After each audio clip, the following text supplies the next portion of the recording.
So welcome everyone. Thank you, James, for that wonderful joining and helping us to center ourselves so that we can be present with each other during this next couple of hours.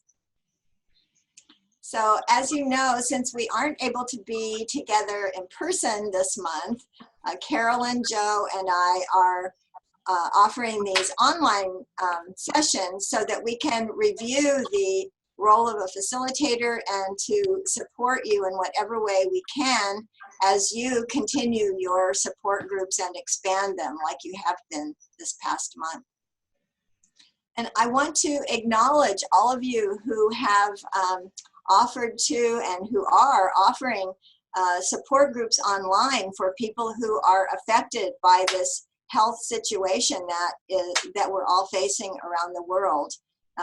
You're doing a great service to your communities to offer these support groups, so I want to thank you. So like we were saying a few minutes ago when we were just chatting, sometimes these kinds of hardships really bring people together in a very powerful way.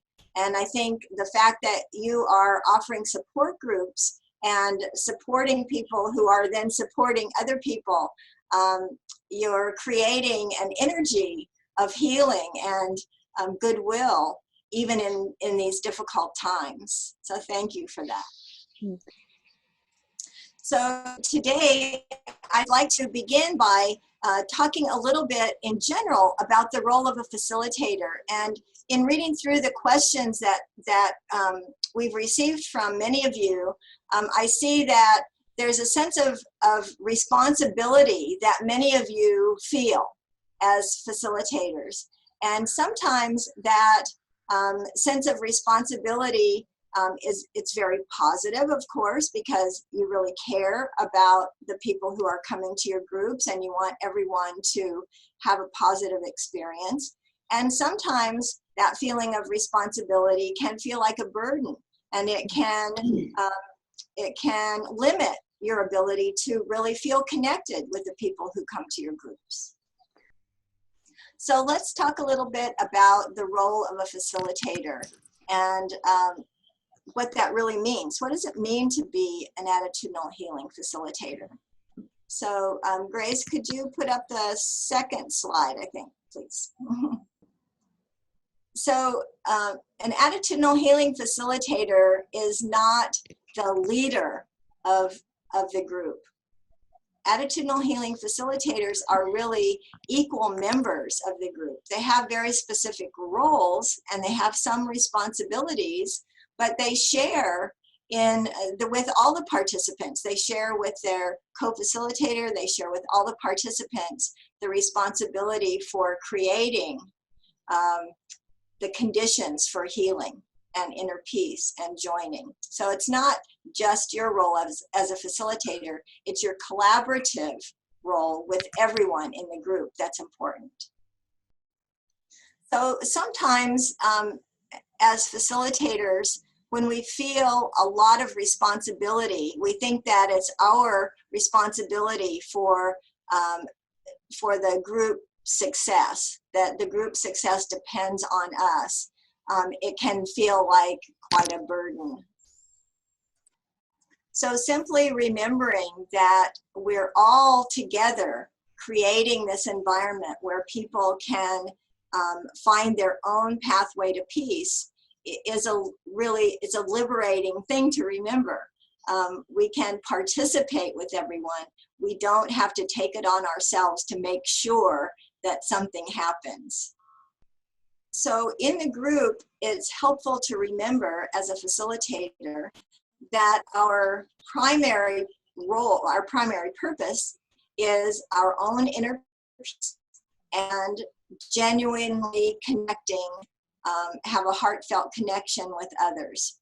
So as we perform our role as a facilitator, as we fulfill the responsibilities of a facilitator and the tasks of a facilitator, we keep in mind that our primary purpose is our own peace of mind and keeping our hearts open so that we can connect in a real authentic way with others in the group. So it's really not our job to heal anyone else.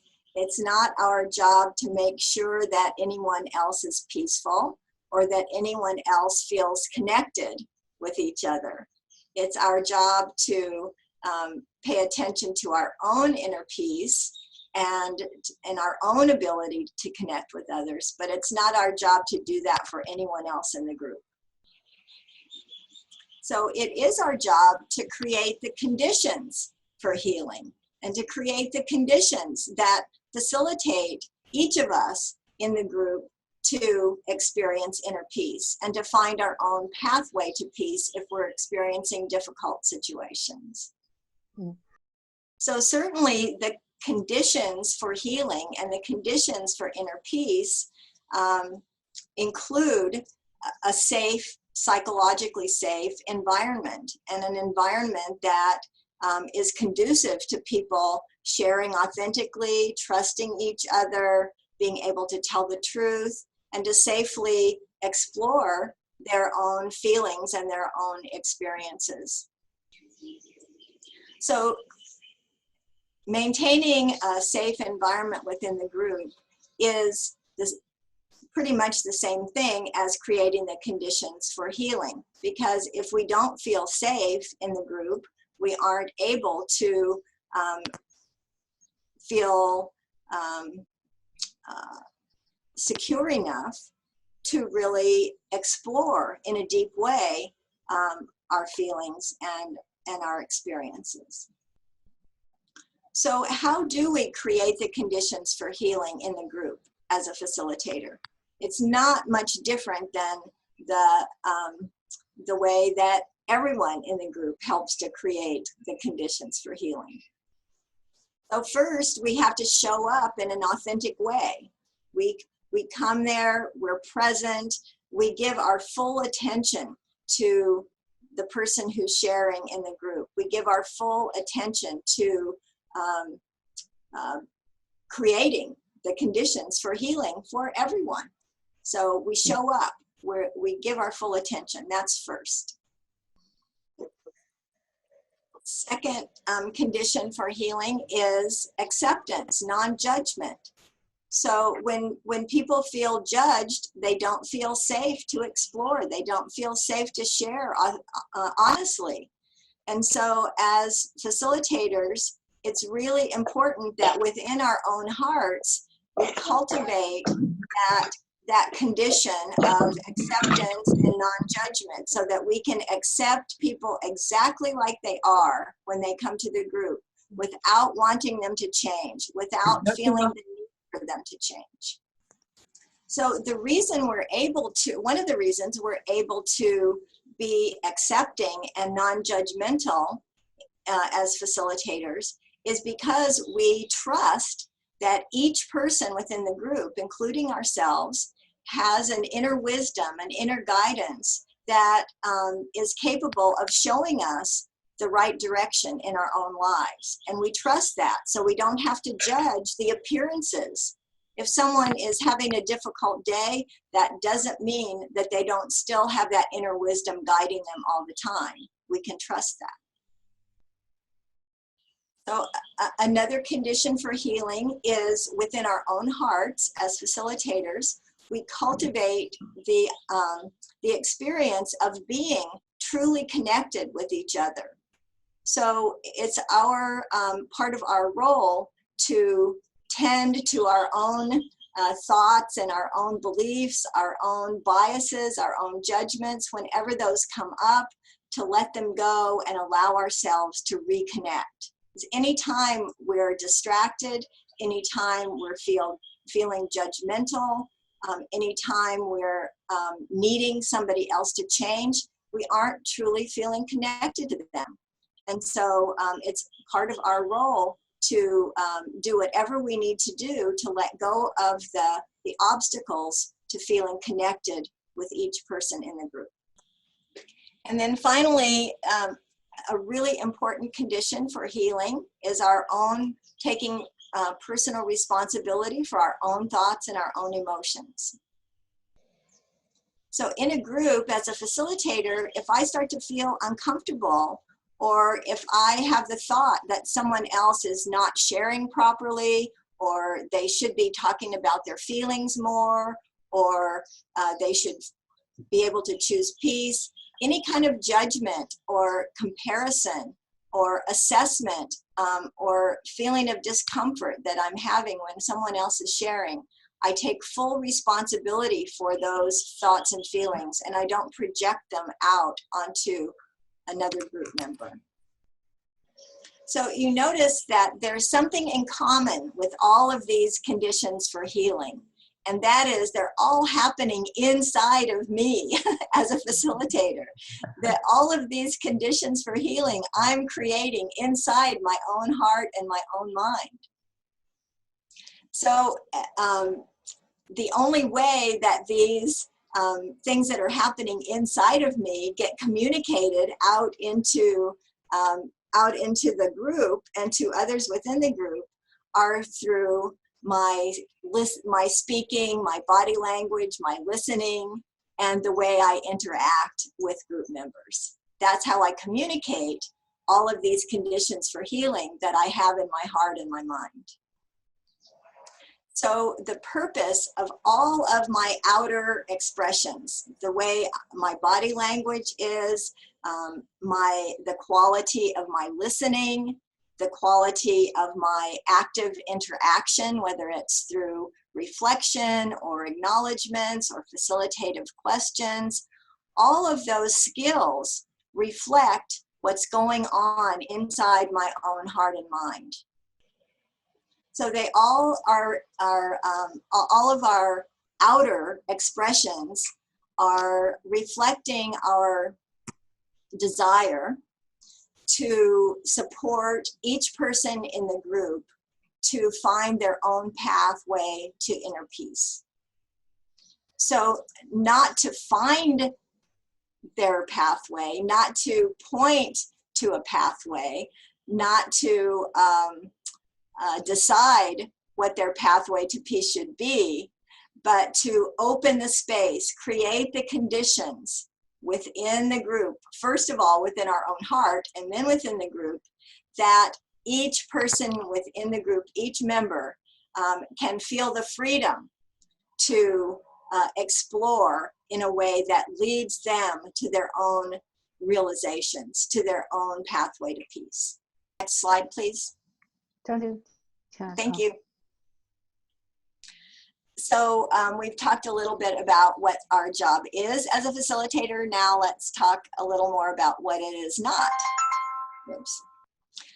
So first of all, it's not our job to convince anyone to choose peace or to look at their situation in a different way, to use the principles. That's not our job, to convince anyone to do anything. Certainly, because when people come to a group, they usually know what attitudinal healing is in some way, and they know that the group is intended to support them to find more peace in their lives. So usually when people come to a group, they have that intention for themselves to find peace. But sometimes the way they share, it might not look to us like they're choosing peace. It might not look to us like they're using the principles or wanting to see themselves differently. So it's important for us to remember as facilitators that each person has their own timeline. Each person has their own way of moving in the direction of peace. And it may not look like the path that we would take, but it's not our job to judge another person's path or another person's timing. I've shared before a story that I'll share again.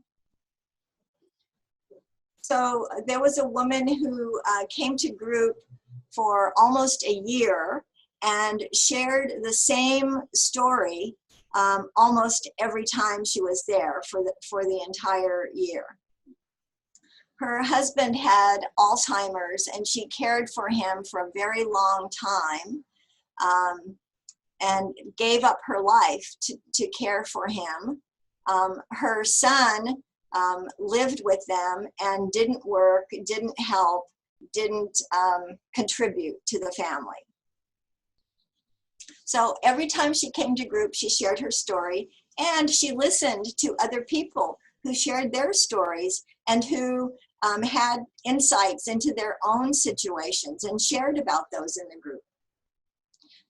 So finally, one day she came to group, and she said that she had decided to make some major changes in her life. She decided that her son could not stay living there with her unless he got a job. She decided that she was going to start going to the senior center and making friends. She was going to start attending the senior dances and bring some fun into her life. So the week before, we didn't have a clue that she was processing so many things and making so many decisions because she wasn't sharing about those. So we couldn't really see what was going on inside of her. It looked like week after week, she was telling the same story and not making any progress. But that wasn't true. She was actually making a lot of changes within herself, and then came to the point where she was ready to change her life in a big way.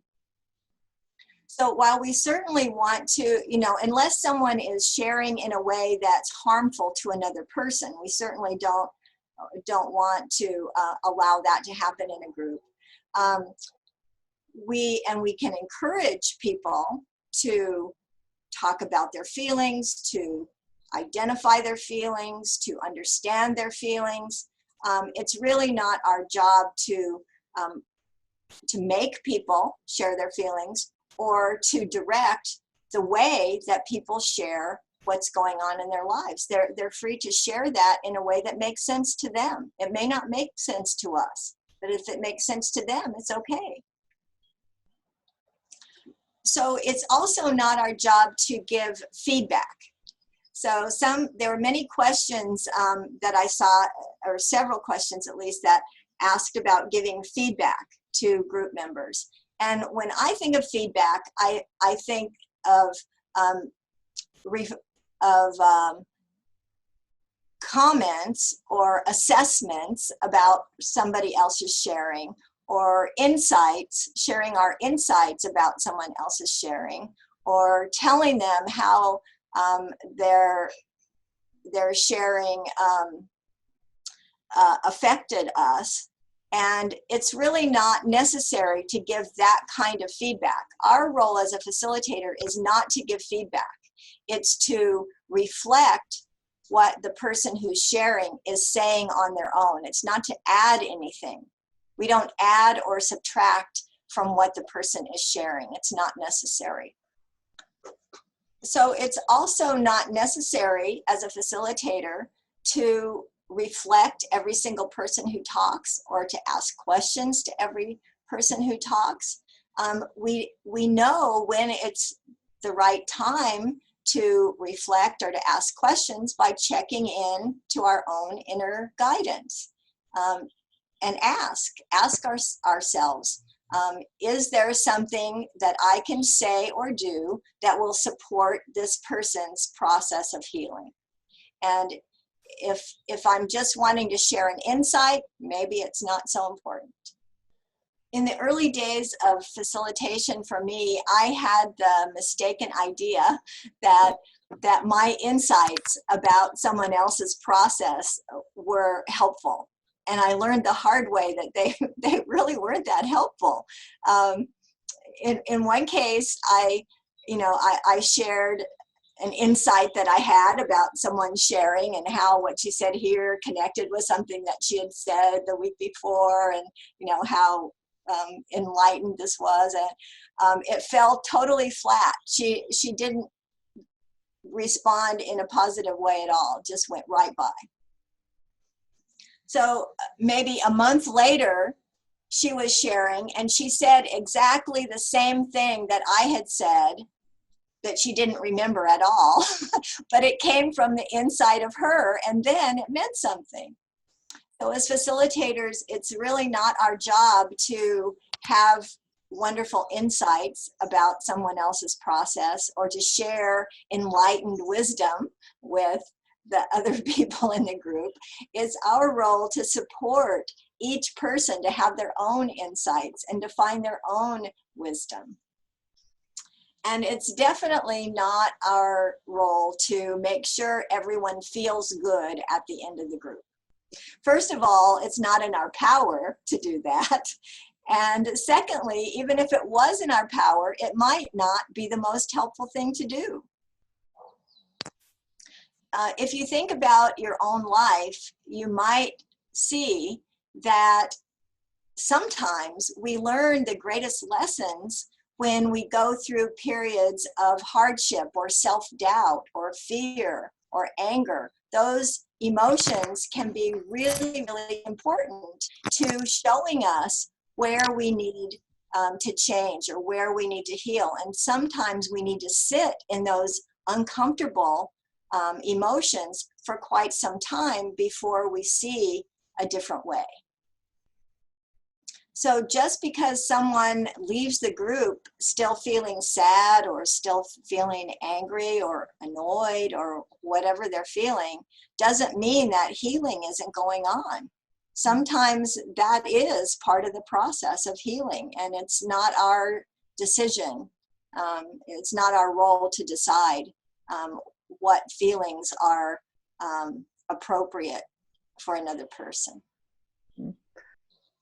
So as facilitators, it's part of our role to be able to have enough self-awareness to distinguish what feelings are getting triggered in us, what discomfort is because of my own emotional triggers, and what things really need to be addressed for the good and the well-being of the group or the group member who's sharing. So let's go to the next slide, please.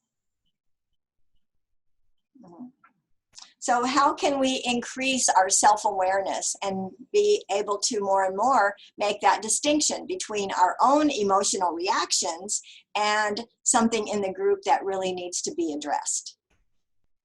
So the first question is, how are my emotions getting triggered? Is something that's being said in the group touching an experience that I've had that's not totally healed yet? And if we discover that our own emotions are getting triggered, then it's best to just pause, take a deep breath, and check in to our own inner wisdom. Ask, is this something that needs to be addressed out there, or do I just need to deal with it inside myself? So secondly, for each of us, there are some emotions that we find difficult to just be present with. You know, for some people, it's really hard for them to be in the presence of anger because of their conditioning. Other people have really hard time being in the presence of someone who's depressed. So we need to know for ourselves, ask ourselves, am I feeling uncomfortable with the way this person is expressing some strong emotion? Is that just, you know, my comfort level that's being threatened here? So that's another level of self-awareness. What kinds of emotions am I okay with? What kinds of emotions do I have a real difficult time with? Because if it's just that I have a difficult time with this particular emotion, I may be wanting the person who's emoting to calm down so that I'll feel more comfortable, not because it's helpful to them. So again, it's something to, of course, if there's some expression of emotion that's being harmful to other group members, of course, we cannot allow that to continue. But if we're wanting to change someone's emotional expression just because it's uncomfortable to us, then that's something we need to deal with inside of ourselves and not in the group. Mm. So other questions we can ask ourselves to determine whether some intervention is required or just intervention in our own hearts. Am I taking responsibility? Do I feel responsible for this person's feelings somehow? Do I think it's my job to help them feel better? Do I have expectations about how this person should feel or what they should do? And that kind of goes with the next one too. Do I think it's my job to solve their problem or to say the right thing that will help them solve their problem? Is it up to me instead of up to them? And if we find ourselves talking a lot, asking a lot of questions, reflecting everything, a good thing to ask ourselves if we notice that is, am I interacting in this way because I'm feeling insecure and I don't know what to do? So I'm talking, I'm asking a lot of questions because I feel insecure. And if I am, maybe it's time to be quiet and listen. And this one relates to what I was sharing before, asking ourselves, do I think that my insights, my wisdom is more important than your wisdom and your insights? Because healing happens in an instant. If you think about it, whenever it happens instantaneously. And each of us has our own timeline, our own process that brings us to that instant. And so we never know if the next instant of this person feeling depressed is going to lead them to shift, or this moment of feeling anger, or this moment of telling a story. We don't know what's leading that person to that moment of healing. It's their own process that leads them to that moment of healing. So another question, am I trying to fix or rescue somebody? Am I feeling impatient because I've heard this story so many times? Am I uncomfortable because nobody's talking? So all of these questions we can ask ourselves to help us become aware of when our discomfort is something we need to take care of within ourselves, and when our discomfort is something that needs to be addressed with the group or with the person who's sharing. So I hope this has been helpful to just review what kinds of things are really our role as a facilitator and which things are not our responsibility. And as we answer questions after the break, we'll be referring back to these things. And I hope that it can be helpful to address these same kinds of issues as we answer the questions. So I noticed there were quite a few messages in the chat box, which I can't read because they're in Mandarin. But I'm just wondering if there are any questions or comments that we need to address before I go to some of the older questions that I have.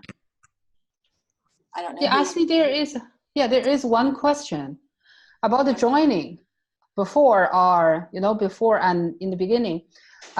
Should we contain it within 1 minute, connect to it like for 3 minutes? 就是前后的连接冥想带领必须在1分钟之内吗？3分钟可以吗？ We normally recommend just one minute, but it's not a rigid, it's a suggestion, not a rigid rule. So the idea of joining is to give ourselves a moment to quiet our minds, relax our bodies, so that we can be fully present as possible, let go of the distractions that brought before we got to the room. So it's also a time that we can set an intention for ourselves about our time together, our own personal intention. And it's a time to remember our interconnectedness so that we come to the group with an open heart and a willingness to connect with each other. In my experience, if it goes much more than a minute or two, I notice people starting to get anxious or fidgety. So I noticed there's also someone who has a raised hand. Is that another question? First of all, that question about the joining was also hers, and she was grateful that you answered that question. And the second question she has is that, well, after one participant shared, and the facilitator, as a facilitator, she asked her other groups to respond to their sharing. And how can she manage the time of this like a group response? She's having trouble doing that, manage the time of other people's response.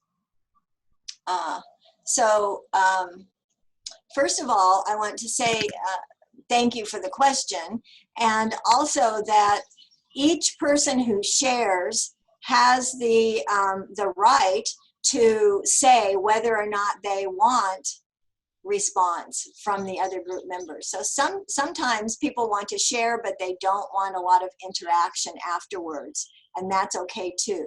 But if there is interaction, then as facilitators, we do need to manage the time, and I'll say something about that. Okay.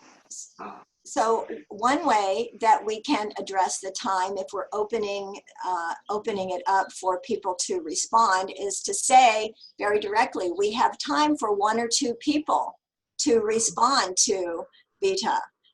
Would anyone like to say something? That way you've already kind of set the limit from the beginning, just 1 or 2 people. So it's easy to say after 2 people, it's time to move on to the next person so that everyone has a chance to share. So if we haven't done that, and a lot of people are wanting to respond, and we're seeing that we really don't have enough time, we can acknowledge. I can see that so many of you would love to share with Vita, but we don't have time. So we need to move on to the next person who's ready to share. So with any kind of intervention, it's always a good idea to begin with an acknowledgement that's acknowledging something positive. You know, I can see how many of you really care about what Vita said, or I can tell that there's so many of you who were touched by what was just shared, and we don't have time, so we need to move on. Oh, Vita says she got her answer. She's very grateful. Okay, good. Thank you. Do you want me to read another question in the comment? Oh, sure. If there are more here, let's address those before we go to the previous ones. Another question is that, you know, in a support group, if the participants are silent for a long time, what's the appropriate thing for a facilitator to do?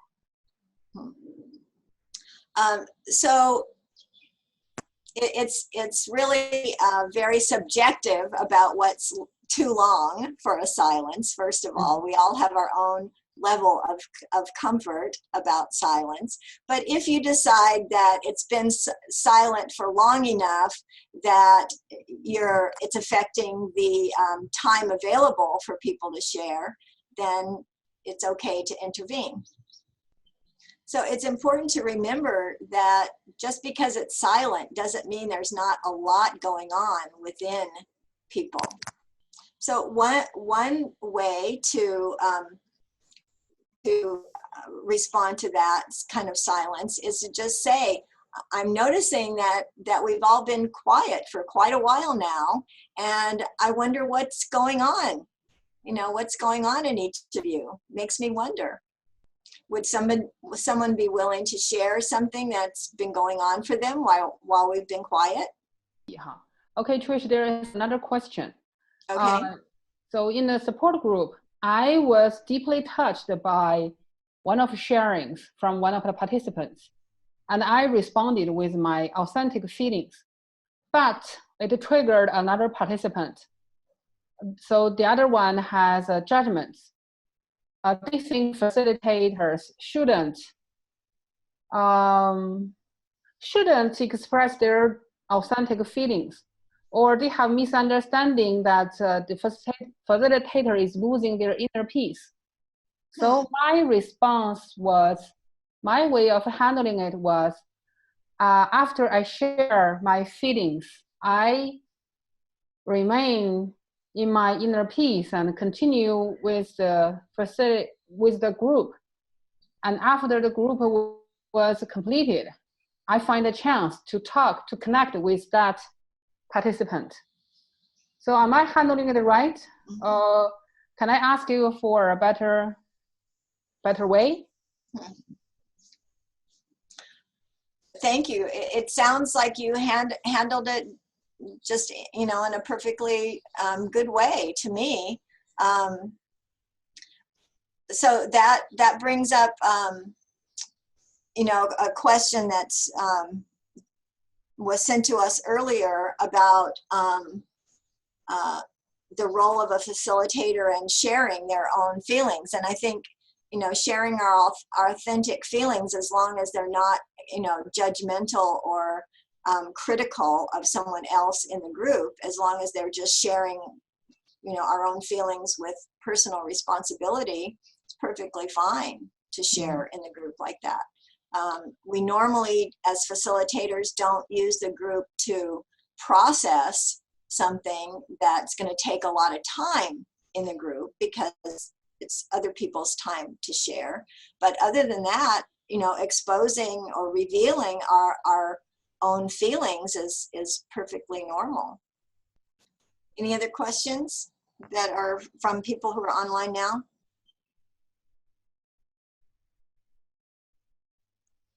Let me see.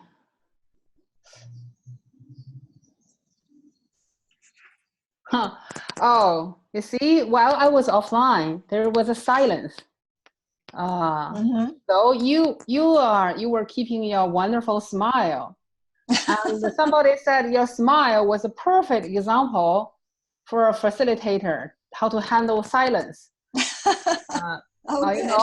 It gave us inner peace. So they want to ask you, how did you create? How did this smile come into being?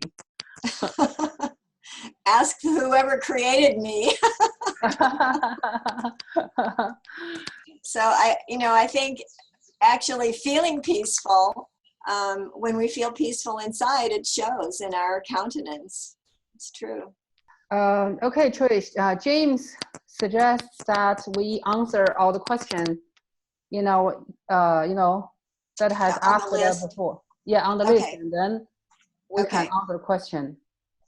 Okay, since we started on some of them that are about interrupting and asking questions, I'm going to go with those first, okay? I'm sorry? There's a list of questions titled interrupting and asking questions. So I'm going to start with those, since we've kind of addressed some of that already. So the first one is, when is it necessary to ask questions? And what are the necessary questions? Okay, it is not ever necessary to ask a question, and there are no necessary questions. So think of, what is the purpose of asking a question?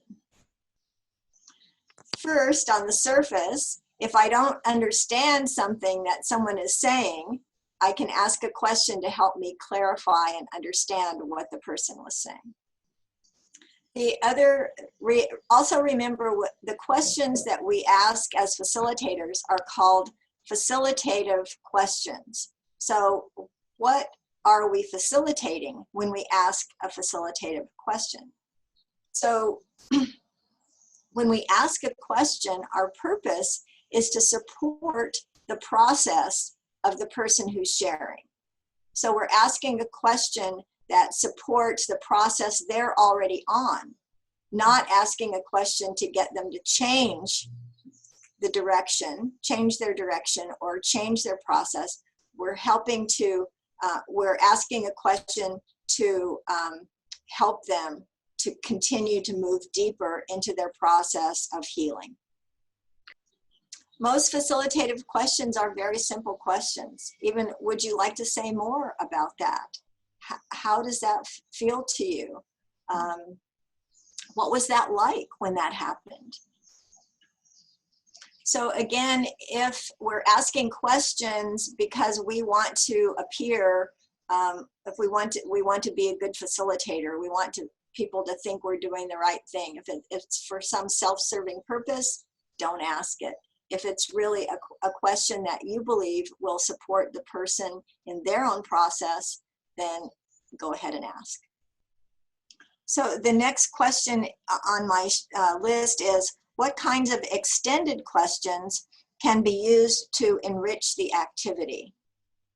First of all, I wouldn't recommend using extended questions, at least in my mind. What I think of as extended question that require a lot of explanation, I wouldn't recommend using those at all.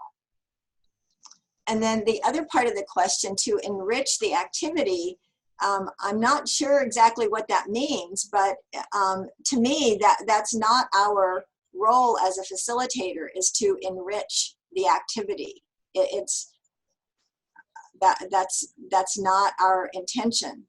So it's just to support the process of people in the group and what they're sharing about. It's not to create an educational environment or educational activities. If you're doing a workshop, that's different. But if you're doing a group, it's not our job to create enriching activities. So again, we need to remember the purpose of facilitative questions, and that is to support the person who's speaking, supporting their process. So number 3 question, can I express my appreciation and praise to members who are sharing? So I would say expressing my appreciation, yes, that's sharing how you were touched or what you appreciate about what you noticed about someone sharing and how that affected you and how you that you appreciate it personally. Praise, no, it's not our role to praise another person for anything. So there could be a fine line between acknowledgement and praise. So we can acknowledge someone's own process and their own choices toward peace, or we can acknowledge a shift in someone's perspective or how they shared last week versus, maybe acknowledging you seem more peaceful today than you did the last time I saw you, something like that. So again, there's a distinction between praise, which to me implies approval, versus acknowledgement, which is just validating something that's occurred. At least in the way I think of praise, it implies approval, and we want to avoid either approving or disapproving of someone's actions. You mean, can I say it like agree and disagree? Yes, that's okay. Or approve or disapprove. Yeah. Thank you. Mm-hmm. So the next question is, in order to make all members explore their own feelings and attitudes, how do I pose a question? So as I've been saying a few times today, it's really not our job to make people explore their feelings and attitudes. We can certainly invite people, and we do as facilitators. We invite people to look at their situation in a new way. We can invite people to explore their feelings, but it's always an invitation. It's not a directive. Mm-hmm. It can be as simple as, how was that for you when your sister yelled at you? It could be something as simple as, I wonder how that felt when you lost, well, that's too simple. I wonder how that felt when you were late for that important appointment. Keeping in mind that it's not our job to make people change, whatever questions can open the invitation to exploring feelings, open the invitation to considering our attitudes. Those kinds of questions are appropriate. It might be a question like, How did that work for you? Or have you considered doing something different next time? Okay, next question. When to step in, that is, interrupt sharing and ask exploratory questions. Okay, so first of all, asking an exploratory question when someone is sharing would never be appropriate. If someone is sharing, you don't need to ask an exploratory question because they're already exploring their situation. They're already exploring their process if they're sharing. So one example of some time you would want to step in possibly is if someone is sharing a story and they're talking about a whole lot of other people and what this person did and that person did, and they're not including themselves in the story. Because keep in mind that, again, the purpose of questions. The purpose of questions is to support somebody in going deeper into their own process, to continue their own process. So if you feel like they're talking about a lot of other things and not their own process, you can use a question like, wow, I wonder, how was that for you when all of that was going on, if they're talking about other people. So, or it could be, I can hear by how you're sharing that this situation was really upsetting to you. So I wonder how you're feeling about it now. So again, pay attention to why you're wanting to intervene, why you're wanting to step in. Is it because you're feeling uncomfortable or bored or impatient, or is it because you feel like the person could really be supported by your question? The next question is how to put forward questions to guide team members to think positively. So there is not a way to do that I would recommend.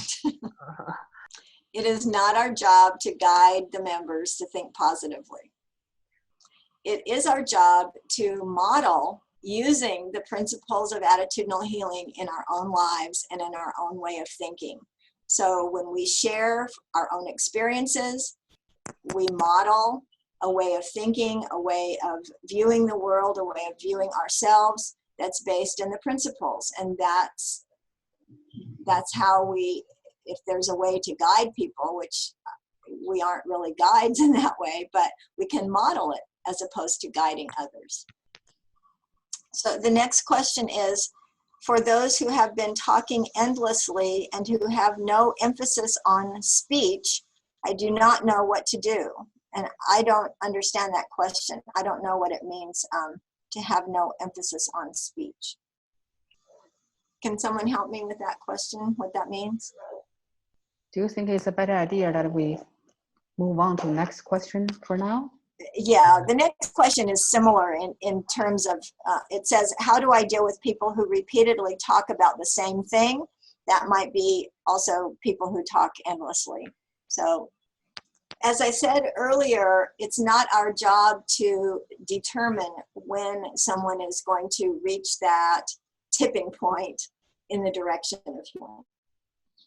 So some people, that's the way they process. That's the way they find meaning and try to understand situations in their lives, is by telling the story over and over again. Certainly we can invite them to look at how they're feeling about the story that they're telling using those kinds of questions that I mentioned earlier. But if they continue to go back to the same story, it's really okay. Sometimes people repeat the same story over and over again because they don't really feel heard. So one way that we can support them is to reflect in a way and acknowledge in a way that helps them feel heard. Yeah, it's time, but that's what I was going to say. I was going to say, like Grace, find the original question, that one that you didn't understand. Mm-hmm. Do you want to hear it? Well, if we have time, if we don't, we'll have to put it off, or I can answer it in an email. So the question was, someone would talk endlessly, and there was really no point about what they're talking about. You know, there was no emphasis.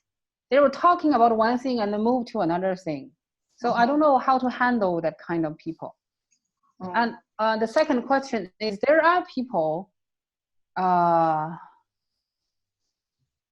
if I emphasize with them, and they would start talking again. If I try to offer my emphasize with them, they will start talking again, and talk so much more, and repeat about the same thing. What should I do with this kind of people? So if you try to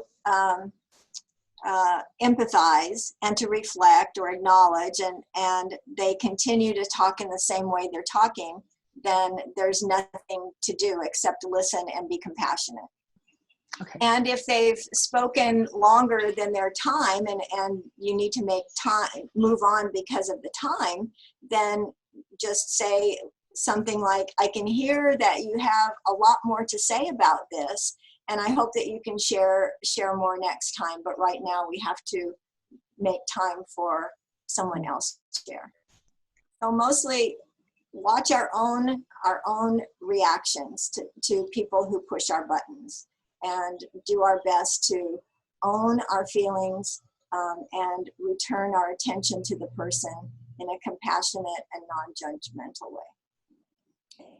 So I know we're out of time, but I really enjoyed this time with you. I hope it was helpful. And Joe Keary is going to be doing the next session, and then we can see what other sessions we want to schedule beyond that. We're happy to do more.